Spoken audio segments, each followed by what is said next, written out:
If you've been following what Hifiman has been doing these past few months, I'm sure you're aware that there has come out a Svanar line of IEMs, and the wired version is actually like my favorite IEM right now, if I have to be honest.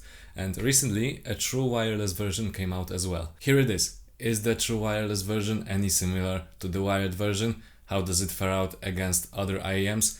Well, let's see. Let's begin with the unboxing, and it's quite basic. You get your cardboard box with a foam insert in which there are embedded both IEMs and the charging case, as well as a cable, your manuals and your tips. A nice addition to the overall collection of stuff are the biflange tips. I love those. I don't use these all that often because I don't really have any, but it's nice of Hifiman to include that as well. How about the ergonomics? Because this has been a question of mine basically ever since I saw those. The case is quite large, it's significantly larger than that of the AirPods Pro 2, for example, or Pro 1. They're not all that different. And I have to say, its size can get a little bit impractical at times. It is clearly a case made for carrying more in a bag than in a jeans pocket or something like that. The entire construction is made out of plastic, except for the insides of the IEMs, which are made of Kevlar, I believe. Despite that, it's very sturdy and it kind of inspires confidence. Of course, don't throw it at anyone,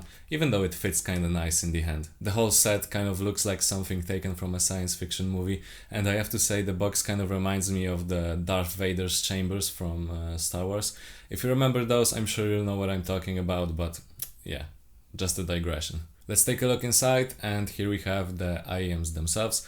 They're bulkier and they're heavier than something like an AirPod, but still they're very comfortable. It is one of the traits that the true wireless version shares with the wired version. They're both kind of molded to fit into your ear, kind of like a custom IEM almost, and they execute that fairly well. Over long periods of time, I haven't had any trouble regarding comfort, and long listening sessions have been very comfortable. Something especially unique about those IEMs is how they've managed to fit an entire R2R DAC into its construction. It's called the Himalaya DAC, and it's not a gimmick, it's really a full-fledged R2R option. And if you want to read more technical details about that, make sure to check out the link below in the description for Michał's full detailed review. Now let's talk about sound, and an immediate spoiler right there. They are not similar to the wired Svanar in any way. That's how I feel about them, but they have their own pretty good sound signature that I'd love to tell you about. The bass is something completely different than what you might come to expect from previous true wireless IEMs in your collection. It's not that punchy, it's not that bassy, however, it's very technical. It's got that sharpness, it's got texture, however, it hasn't got that as much body as you could expect from like a Campfire Orbit or maybe some Sony true wireless earphones. The bass is a little bit recessed, but you can't say it's not there, it's definitely present, just not as much of it as in other pairs of true wireless IEMs. The midrange, in my opinion, is perhaps the best thing about the sound of this IEM. It's more on a leaner, more neutral side, however it maintains a very natural timbre to it while still having that high level of detail, and it's very present, especially in the upper midrange region. If you like stuff like more higher pitched violins or female vocals, or basically any higher pitched vocals like Johnny Somerville, for example, then you're gonna absolutely love that, because not only is it executed well, but it's also executed in a manner that highlights the IEM's overall technical prowess, which is also nothing to scoff at if I say so myself. The treble here is very interesting. It's very present compared to the bass, for example, and it lends itself to some great upper mid-range presentation. Also, if you like stuff like your cymbals and you like to feel that body behind those, like the real hit that's going on there on the stage, then this is great for stuff like that. Technically, it's very proficient, carrying lots of detail and lots of air. However, it maintains a good balance between a high level of technical performance and not being painful and not being too harsh. In certain tracks that aren't mixed as well, they might become a little bit harsh, but only then. Basically, it's not in their nature to like hurt you while listening as some other IEMs may do. And overall, it's kind of surprising for a true wireless IEM to have this level of treble. In terms of technical performance, detail, dynamics, it's all there.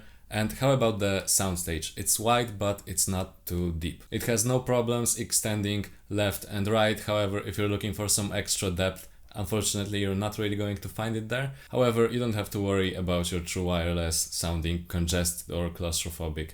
Basically, whatever you throw at it in terms of soundstage and air, those can handle it. So to sum things up regarding sound, these to me sound kind of like Hifiman's planar headphones.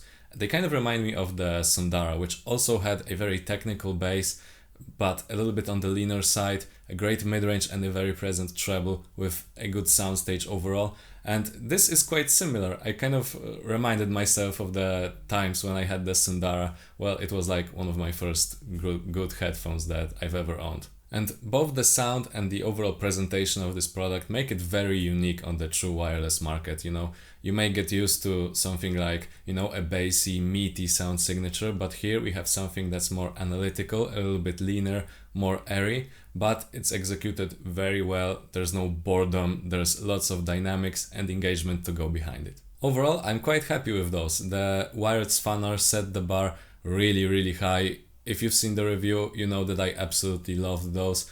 But listening to those, I'm not disappointed at all. And actually, I'm glad that they took kind of a different route because that makes their product all the more unique. That's gonna do it for today, guys. Hope you enjoyed. Thank you so much for watching and see you in the next one. Bye.